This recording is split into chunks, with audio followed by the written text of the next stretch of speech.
And we are live. Welcome in to the SuperDraft Sunday Study presented by FTNDaily.com here for week 16 of the NFL regular season.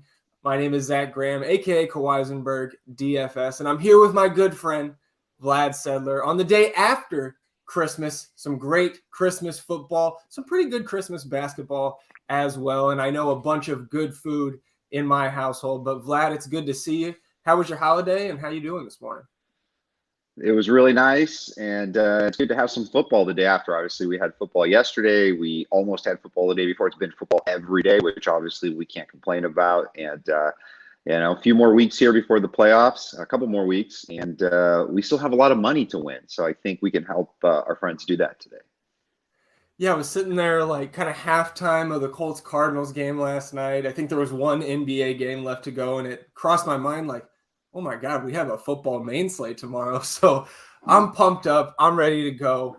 We're talking SuperDraft, of course, here on the Sunday Study. And if you haven't played on SuperDraft before, first of all, over at FTNDaily.com, we've got all kinds of SuperDraft content throughout the week, both NFL and NBA oriented. All that SuperDraft content is free for you to consume. And the NFL content culminates every week here on the Sunday Study. And we've got a comprehensive site review if you haven't played on SuperDraft before. So you can read that at ftndaily.com. But then go to superdraft.io, get registered and sign up. And when you do, you use the promo code FTN.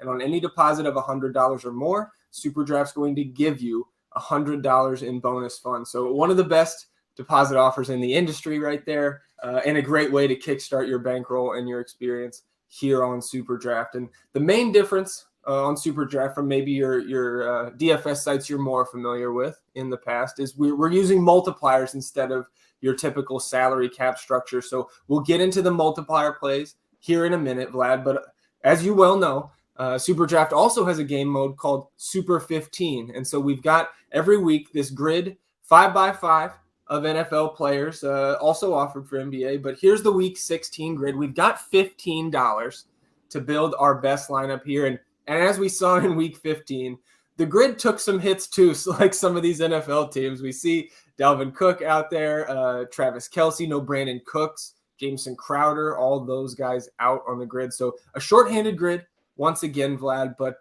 what are you looking at here? What stands out to you for Super 15? Man, I really like some of the lower multiplier guys as much, if not more, than the higher ones. By multiplier, I mean, of course, dollar amounts, the $1 and $2 range. So specifically talking about James Robinson, $2, going to be a popular play across the industry today because of the matchup with the New York Jets, who allow the most fantasy points, super draft points in particular, to opposing running backs, and by a wide margin, almost 7 points more than the next worst team. So $2, James Robinson, no Urban Meyer is going to get a full workload. So I think that's a smash play. And then, David Montgomery as well, $2 against Seattle there. We've got Nick Foles starting in that game, but, Seattle is basically, they're allowing the most receiving yards to opposing running backs this season. David Montgomery has been catching 4 or 5 balls a game. Now that he's healthy, should see a lot of runs. So I think those two really stand out to me as must plays. Yeah, I mean, those guys, you made great points. I'm right there with you. And $2 for those guys. You can get both of those guys in your lineup and still have a ton of salary to mess around with here in the upper tiers as well. And obviously you can stack up your Stafford and Kupp there if you want, your Josh Allen and Stephon Diggs. But I kind of like going to Jalen Hurts there at the $4 range. You've got obviously the high rushing baseline for a guy like Jalen Hurts, and in terms of super draft points, and we'll talk about it too when we get to the multiplier plays. But the Giants giving it up to the quarterback on SuperDraft in terms of fantasy points, and Jalen Hurts, somebody that I guess I've been kind of chasing all year, and it's been great about half the time, right? He gives you those big boom games, and we've seen his floor, but at that $4 discount kind of from the top tier, I like that, and you can stack him up with Dallas Goedert for $1, so a nice little $5 cheap quarterback tight end stack there. So there's your Super 15 grid for Week 16. Let's jump into the multiplier plays, and we'll start, as always, at the quarterback position. Vlad, Week 16, who are we looking at under center? So the slate gave us what may end up being a couple of favors, or it could end up being, really tilting. So Yeah. with Nick Foles getting the start, he's 1.9x. There's absolutely some temptation there in one of the three late window games, and then you got Josh Johnson for Baltimore. He's 2x, and obviously I like the Cincinnati side. Obviously, a big key in this game is how good Josh Johnson can be in order to really see the Cincinnati guys get there. We saw Josh Johnson step up in that game as a Jet earlier this season. I think it was an island game where he just crushed it, 300 plus yards, a couple passing touchdowns, and he can scramble a little himself. So there's some temptation. I think people are forgetting that Josh Johnson in general, he's not good. He's old. He's almost 33 years old. So, definitely something to worry about there. But I think both those guys are in play. If the way these guys bust the slate is if they don't get any passing touchdowns, they don't top 200 225 yards, and you'll be looking at other guys like Matthew Stafford, Jalen Hurts, and Justin Herbert, who are much more likely to end up in the optimal lineups at much lower multipliers. Yeah, I think it's interesting looking at the position today. We've really got kind of just the stars and scrubs, but with the multipliers, it brings some of those relative no names at this point in their careers that, you mentioned Foles and Johnson, like with those elevated multipliers, it brings them into play. Whereas on some of the salary cap sites, maybe it's tougher to get there just because that I think the floor, Josh Johnson is going to have a little bit of a rushing baseline, even at that advanced age. And he's going to be chucking it all over the yard for this Ravens team. We saw Tyler Huntley, and I'm not comparing the two. It's certainly not one-to-one. Huntley, I think, maybe going to compete for a starting job somewhere else next year. But certainly we've seen backup quarterbacks get it done in the recent weeks for the Ravens. So I'm with you there also on Herbert. Stafford also looking good. And I mentioned Jalen Hurts in the Super 15 grid. I also like him at his 1.2x today. I mentioned the Giants giving up over 20 super draft points per week at the quarterback position. And Jalen Hurts, so getting that extra 20% on his fantasy total is something that I think, especially in multiple lineups, I would look to get to today. Anything else at the quarterback position? Are you ready for running back? Yeah, I mean, the tough part for me is I really like Joe Burrow going into this game. Would have preferred if it was Tyler Huntley or Lamar Jackson.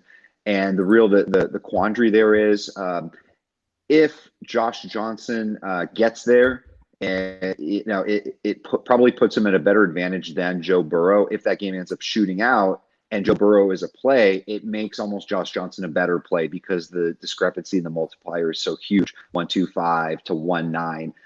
You don't really see Joe Burrow getting there unless Johnson gets there. There's not going to be just a bunch of rushing touchdowns from Freeman and Latavius and those guys. So that's the thing that's one of the reasons why I'm a little lower on Burrow than I'd like to be. Obviously, I think one thing we have to mention is the angry Brady narrative. There are going to be some passing touchdowns thrown. You see Brady, anytime he has an off game, he steps up with 35, 40 fantasy points. That's literally what he does. And, he's probably pretty pissed. So I think if you are building multiples, I don't think you can forget Tom Brady. I think you need to include him with some Brown, Gronk, and Tyler Johnson. Yeah, I think that's a great call. We saw the Brady rage being taken out on that Microsoft Surface that he broke, I think, in multiple places at the end of last week's game, getting shut out by the Taysom Hill-led Saints. I think Brady probably going to take that rage out on the Carolina Panthers this afternoon. But shifting over to running back here, we've got some injuries. I think the one that stands out the most, I think to both of us, is Austin Eckler being out for the Chargers. So Dustin Jackson going to get the start, 1.65x. A couple other backups coming in, though. We mentioned the Buccaneers. Ronald Jones will start. Leonard Fournette is out alongside, as we'll get to the wide receivers, Mike Evans and Chris Godwin. Chris Godwin out with that torn ACL. So some elevated multiplier guys here maybe at running back for you, Vlad. Yeah, I mean, the slate really revolves around these three running backs that we've known for a few days now are going to be pretty chalk. And the two that you mentioned that are backups to studs and that aren't that bad themselves. And And you got Alexander Madison behind Dalvin Cook, and those are basically your three big studs. If they played, they'd be pretty popular. But now you've got these, Madison, Jackson, and Ronald Jones at better multipliers, and they're all very tempting. Definitely going to mix and match those three. You could see, a couple touchdowns from any three of them. Really don't know where it's going to come from. It is interesting though. I was looking at Dustin Jackson and chatting with someone yesterday. He hasn't scored a touchdown in the NFL since his rookie season, 2018. Granted, Really? he hasn't had all that much time to play. But then you look back and you see the type of guys that have scored against Houston over the last few weeks. Guys like Deontay Jackson, Austin Walter, like a lot of rushing scores have happened. So, I do think Justin Jackson will probably get in there. Very hard to imagine him completely bust at 165, but hey, this is the NFL. This is 2021. Anything can happen. But where I stand, Jackson, Ronald Jones second, and Alexander Madison third. That's how I rank those three chalk pieces. Yeah, I think I'm in lockstep with you there. Obviously, Ronald Jones, we saw some massive games last year, really before Fournette got going, especially in that playoff run. I think Ronald Jones had like a 90-plus yard touchdown run last year. So he's got that breakaway speed. Maybe not the guy you think of first in the NFL, but certainly showed it last year. A little bit less skilled, I think, in the passing game. So maybe you see some Keyshawn Vaughn get out there, get a chance. Certainly not somebody you're going to consider in daily fantasy today. But they also picked up Le'Veon Bell. So we'll see how that backfield works out. I also like the Alexander Madison call there with Dalvin Cook out. And I think a guy that we mentioned too on the Super 15 grid, James Robinson, sitting at 1.15x. That multiplier came down, and rightfully so, after he got the majority of the work last week and did well with it. And a good matchup today against the Jets. So talk to me about James Robinson there for the Jaguars. Yeah, I mean, it's obviously it's a really good spot. He had 20-plus touches last week. His first game without Urban Meyer as coach, he had 18 carries. He's going to catch a few passes too. You've got no Laviska Shenault, so a few extra balls will be caught by somebody. So obviously a good game script would bode well. Jacksonville being off to a little bit of a lead, playing some good defense, which might be a lot to ask from them. But it's a really fantastic spot. You just, it's hard to consider when you're looking at the other multipliers, but I still don't mind it. I still think you've got multiple touchdown upside. You can get your bonus for 100-plus yards. He only has one game of 100-plus yards this season. I think he does get there again this week. So I'm all for it. I'm good with him. I do have a couple of sneaky guys if people are interested. Javonte Williams, I think, is going to be really off the grid because he's 1.25x. Other people are just going to be loading up elsewhere. And that 50-50 split with Melvin Gordon. Vegas has just been absolutely thrashed by opposing running backs. Javonte can break a long one at any given time. So I'm on board with him. And then also I really like Cordero Patterson, 1.2x. He's seen, 8 or so, I think, rushing carries or targets in his last 2 games and didn't get much done. So I feel like he's a really good buy low guy against the Detroit Lions. I don't think a lot of people are going to go there today in SuperDraft. So I'm in on those 2 guys on the lower end of the multiplier scale. Yeah, I like those picks. A little sneaky, a little off my board, but I think that's something if I was running multiple lineups, I would definitely have to include those guys in my pool. Kind of interesting looking at the Vegas totals on this slate as a whole, Vlad. I don't know if you noticed, but a lot of these games have dropped somewhat precipitously, 4 to 5 points on a lot of these totals. So the games that really are left that stick out, kind of the Rams and Vikings sitting at 48.5. Last refresh I had here, 45.5 for the Chargers and the Texans. So shifting to wide receiver, I want to kind of start there. Obviously, the Texans in a tough spot. No Brandon Cooks. He's on the COVID list for the Texans. So kind of the best weapon left in that offense out for Houston. 12-point home underdogs. So we talked a little bit about Herbert, Justin Jackson, but Keenan Allen sitting here at 1.2x. Mike Williams also out for this team. So maybe we see some Josh Palmer, guys like that. Are you looking to maybe stack up some Chargers here at the wide receiver position? Absolutely. I mean, it really is a good spot for them. Obviously, Houston bad both on the defensive end as a team bad at defending the run and the pass. Obviously, a little bit worse against the run. But there's no reason why, Herbert and the Chargers can't thrash them. I think you're going to see that a lot. It's going to be a very common theme. Are those stacks? You're going to have Herbert mixed in with, a variety of guys. Obviously, Josh Palmer with the great multiplier. But Keenan Allen really does stand out, 1.2x, even getting a little bit of a bonus on him. It's been incredibly consistent, obviously a PPR monster. We're playing half PPR here, so you do want him to get in the end zone. I think there's a pretty good chance of that happening today, once if not twice.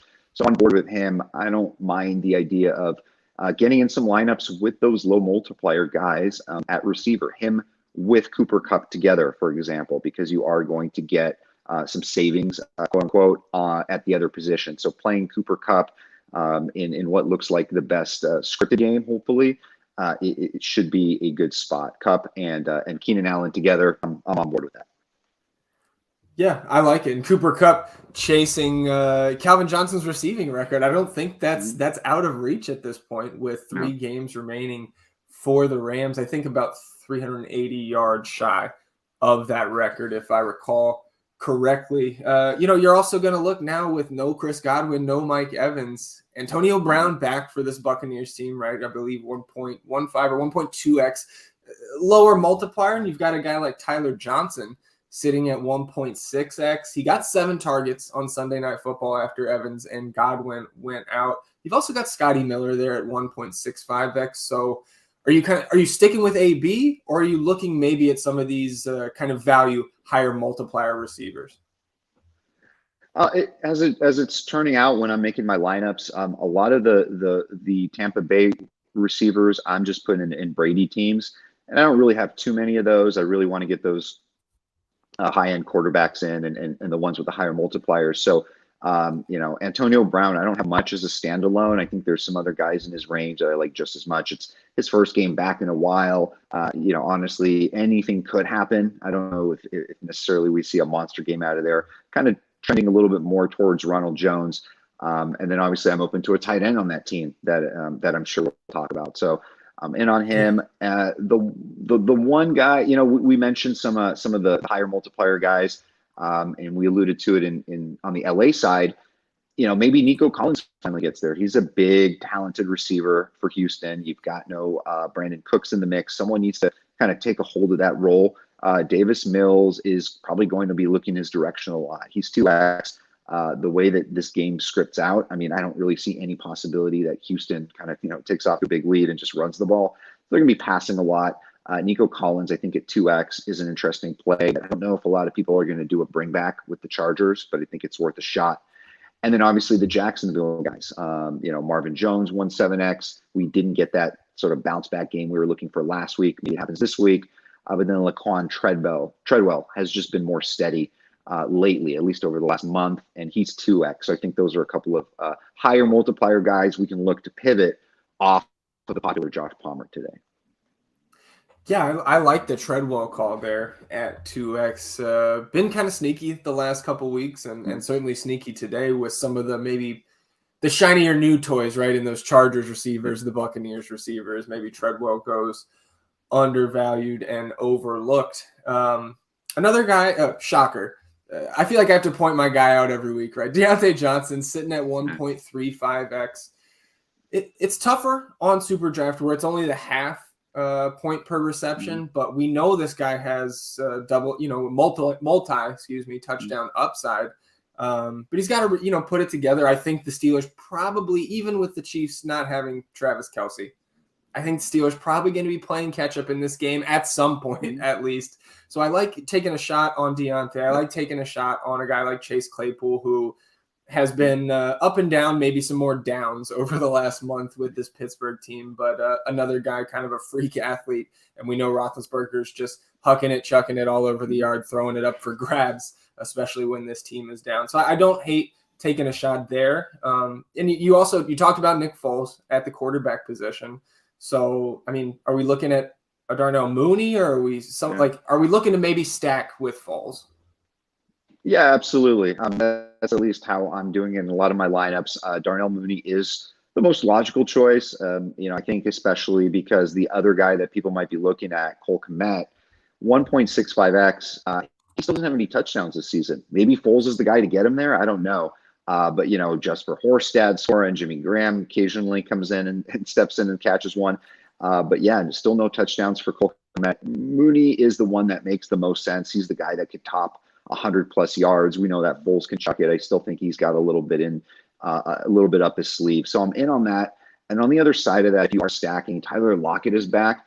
I know there's been talk about getting DK Metcalf more involved, but we know, you got that special religious connection with him and Wilson. We saw what Lockett's been doing in the few weeks prior to him hitting the COVID list. So sounds like he's healthy. He should be good and back into him on those stacks. And then let's not forget Tyreek Hill. There's another guy, no bonus. You get what you get. But, I mean, the guy, 13 targets or 15 targets last game and, multiple double-digit catches. It's another spot for him with no Kelsey where he's going to get a lot of usage. So he could serve as a potential, pivot Allen or Cup, or you can play him with those guys and then just go higher multiplier in other positions.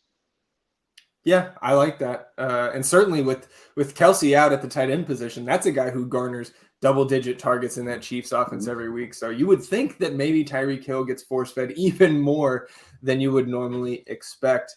Before we go to tight end, we have the one flex position here on SuperDraft. And I think, if I recall correctly, Vlad, you looked at that kind of mid-season, like, are we looking at running backs more, wide receivers in the flex position? I think it was wide receivers that was mostly showing up optimal, the top of the GPP leaderboards. Has that been holding true recently? Do we want more to lean more on wide receiver at the flex position?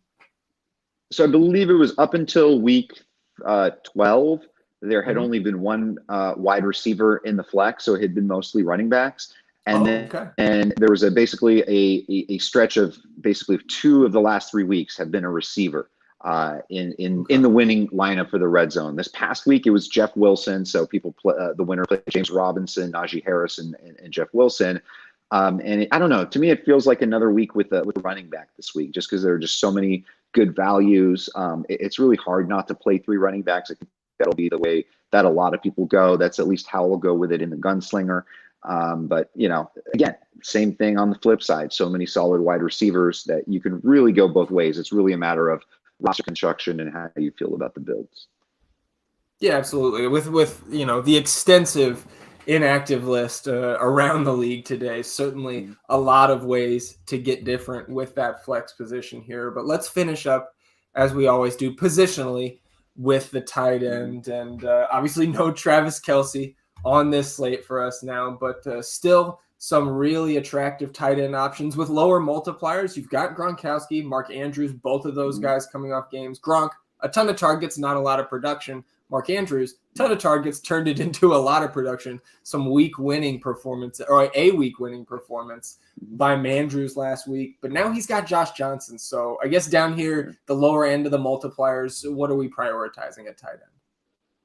Yeah, I mean, on the lower end, I think it's hard not to get the 30% scoring bonus on Dallas Goedert. So he really sticks out as a solid, just, if you're taking some risks in your lineup, he's probably a pretty solid one to just pop in there.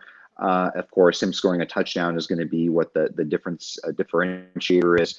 I don't think Dawson Knox is an easy play as he was last week, at 155 in that tough defensive matchup. But I think I prefer Gronk in the lower multiplier range, 1.15. He's the guy that I could see, the one guy that I feel pretty certain will probably get in the end zone at some point in this game. So slight preference over Mark Andrews, only because of who Mark Andrews has throwing him the ball.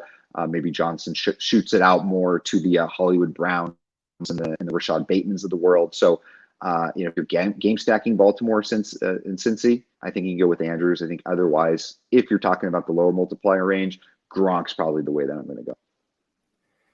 Yeah, I mean, both of those guys have been just so solid throughout the season, especially lately with Mark Andrews. But Gronk last week, you mentioned, didn't put up a ton of points right against the Saints. Nobody on the Bucs did, but still got his 11 targets. And I think outside of the game that he got injured in like week 3 or 4, has seen no less than 8 targets in any game. So probably your safest option there, especially with Josh Johnson in for the Ravens. as you mentioned, but how about the elevated multipliers? Like, I think we've had some success this year looking at the kind of 1.5x and above. You've got Dallas Goedert there, 1.3x, so kind of in between. I like that as my stack option with Jalen Hurts. I do think you can run Jalen Hurts naked by himself in a lineup today, but kind of my guy Pat Fryermuth out this week for the Steelers, so I'm only left with Dawson Knox, my one precious 1.55x tight end there. He's been great. One of Josh Allen's preferred targets there in a tough matchup for the Bills against the Patriots. Do you like Dawson Knox, or who else are you looking at as a value tight end on SuperDraft? Not too much activity for me in Buffalo, New England. I think maybe Damian Harris is the one guy that pops out, or Singletary at a good multiplier. So running backs are probably the I'm going to go in that game.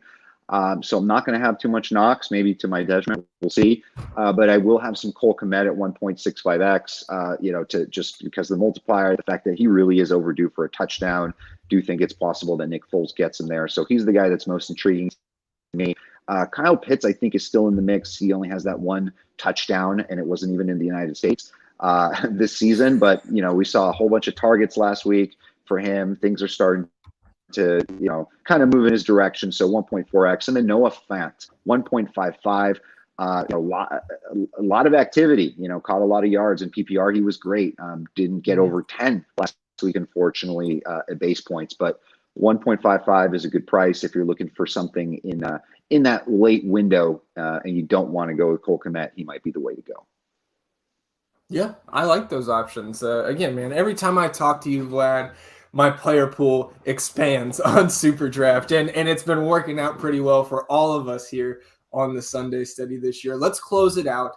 Our half hour is almost up, but we still got to get to our top stack. So I'll go ahead and kick it off. No surprises here if you've been listening the last 25 minutes or so. I like Herbert against the Houston Texans. I mean, you can go any number of ways. I think you can Justin Jackson with Herbert, throw in a wide receiver, Keenan Allen, Josh Palmer, all kinds of ways you can go there. And then I mentioned my love for Jalen Hurts, so I like stacking Hurts. Dallas Goedert was extremely solid last time out for the Eagles. And then Devontae Smith, probably going to be low owned. Again, if you have a lot of Jalen Hurts, I would want to get at least one or two shares of that stack in there as well. But Vlad, what are you looking at for top stacks here in week 16? Yeah, I'm on the same page with you there. The one guy that I'll mention in the Herbert stacks is Jared Cook. And we didn't just mention him now, but he's 1.7x, very tempting because obviously there are more targets to go around here. No Donald Parham, and Cook is a big presence in the end zone and the red zone, and he's a beast. So Houston, bottom 5 team against tight ends, and so that's a good spot there. I think I would add him on the stacks. And then Foles with Mooney. I like Lockett on the other end. You could throw a little Kmet there. I don't know if that's necessary in a game that maybe isn't projected to score a lot of points, but the multipliers could help get him there. And then if for whatever reason we think that Josh Johnson is going to get there, then I think we have to look at the Baltimore-Cincinnati game, especially with the fact that Baltimore's secondary is completely depleted. Their top 3 corners are out. They got shredded for 200-plus yards by Jamar Chase last week. You got him, and then Higgins with a 1.55x multiplier. It could be a beautiful thing here. If this game shoots out, then this is the game that's going to be on the optimal all the winning lineups today. I love it, man. I appreciate you being with me as always, Vlad. That's going to close it out here for the Week 16 edition of the SuperDraft Sunday Study. Before we get out of here, I'll remind you, number one, if you're an FTN Daily NFL subscriber, NFL DFS Live, hosted by Debro and Kyle Murray. That stream starting right now, taking you up to lot, getting you ready for all things daily fantasy here in Week 16. And again, if you haven't signed up at FTN, all of our packages, you can get 15% off your first month with the code FTNTV. And guess what? That's not just the first month, Vlad. That code FTNTV gets you 15% off every month through the end of the respective season. So you join NFL now, that's going to be 15% off every month through the end of the Super Bowl. Same thing with NBA through the end of the NBA Finals. And of course, you need to sign up at SuperDraft if you haven't done so. Read the site review at ftndaily.com. Go to superdraft.io, get registered and sign up. Promo code FTN gets you a $100 deposit bonus on any deposit of $100 or more. Vlad, appreciate you being with me. For Vlad, I'm Zach. Good luck, everybody, in your contests, and we'll see you next week here on the SuperDraft Sunday Study. Bye, everybody.